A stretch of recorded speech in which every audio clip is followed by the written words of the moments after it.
नमस्कार, आप सभी का स्वागत है एक बार फिर आज की बड़ी खबरों में। दरअसल बता दें कि भारत में कई बड़ी खबरें निकल के आ रही हैं, जानेंगे एक एक करके विस्तार से। लेकिन उससे पहले यदि आप भी हमारे चैनल पर नए हैं तो इस वीडियो को लाइक कीजिए और देखते रहिए। बढ़ते दोस्तों पहली खबर की ओर, आपको बता दें कि दिवाली पर मुसाफिरों को ना हो परेशानी, 1000 अतिरिक्त बसें चलाएगी महाराष्ट्र सरकार।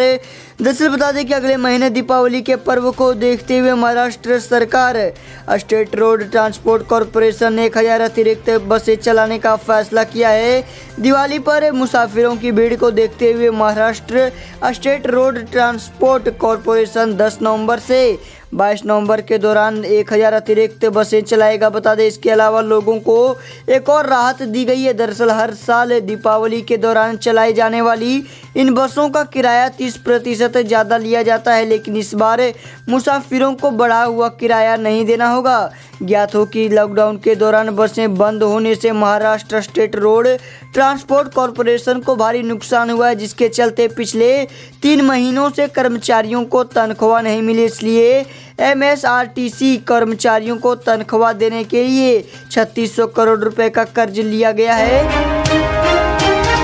वहीं बढ़ते हैं अगली बड़ी खबर की ओर। आपको बता दें कि सपा उत्तर प्रदेश में शुरू करना चाहती है दंगों की एक नई श्रृंखला। दरअसल उत्तर प्रदेश के मुख्यमंत्री योगी आदित्यनाथ ने समाजवादी पार्टी पर आरोप लगाया है कि सपा प्रदेश के अंदर दंगों की एक नई श्रृंखला शुरू करना चाहती है। बता दें कि योगी ने शनिवार को देवरिया में पार्टी प्रत्याशी डॉक्टर सत्य प्रकाश मणि त्रिपाठी के समर्थन में एक चुनावी सभा को संबोधित करते हुए कहा कि सपा में अब तो राजनीतिक क्षमता का काल पड़ता दिख रहा है। अब उनमें क्षमता तो नहीं है, लेकिन प्रदेश के अंदर षड्यंत्र का सलाह देकर दंगा कराना चाहती है। उन्होंने कहा कि हम लोगों ने भी तय किया है कि प्रदेश में दंगाइयों की जगह जेल या कहीं और होगी। प्रदेश के 3.5 साल के शासनकाल में एक भी दंगे नहीं हुए। उन्होंने यह भी कहा कि सपा बसपा के 15 वर्ष के शासनकाल में प्रदेश में गुंडा राज कायम था, आदमी का जीवन और उसकी संपत्ति सुरक्षित नहीं रहती थी। लेकिन प्रदेश की भाजपा सरकार के शासनकाल में ऑपरेशन माफिया के तहत आज माफियाओं की संपत्ति पर बुलडोजर चल रहा है। उन्होंने कहा कि ऑपरेशन माफिया से समाजवादी पार्टी के अध्यक्ष अखिलेश यादव को बुरा लग रहा है। उनका बयान आया है कि जिन्होंने संपत्ति अर्जित कर ली उसको वापस क्यों लिया जा रहा है।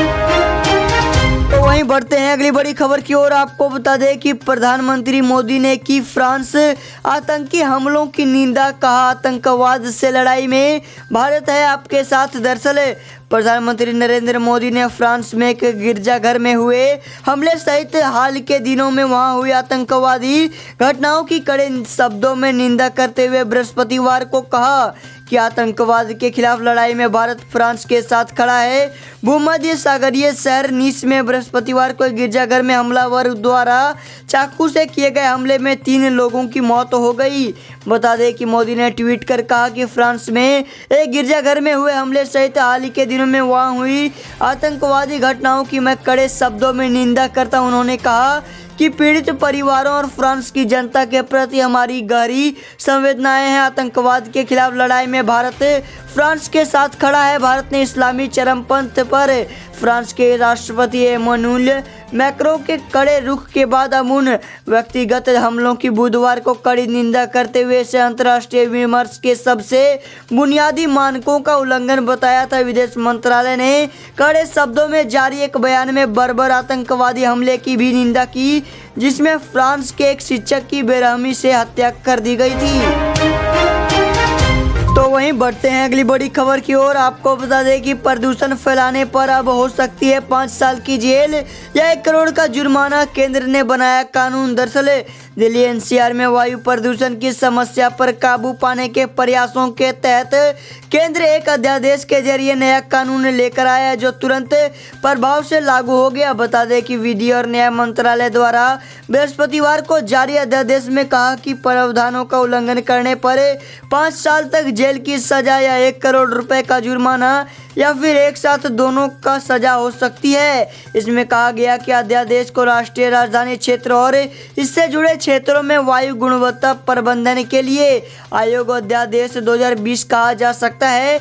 यह राष्ट्रीय राजधानी क्षेत्र और आसपास के उन इलाके तक लागू होगा जहां वायु प्रदूषण से संबंधित मुद्दे हैं। अध्यादेश पर राष्ट्रपति ने बुधवार को हस्ताक्षर किए। बता दें कि अध्यादेश के मुताबिक दिल्ली और एनसीआर से जुड़े इलाके आसपास के क्षेत्र जहां यह लागू होगा उसमें पंजाब, हरियाणा, राजस्थान और उत्तर प्रदेश हैं। आयोग में 20 सदस्य होंगे जो इसके नियमों का कड़ाई से पालन करवाना सुनिश्चित करेंगे।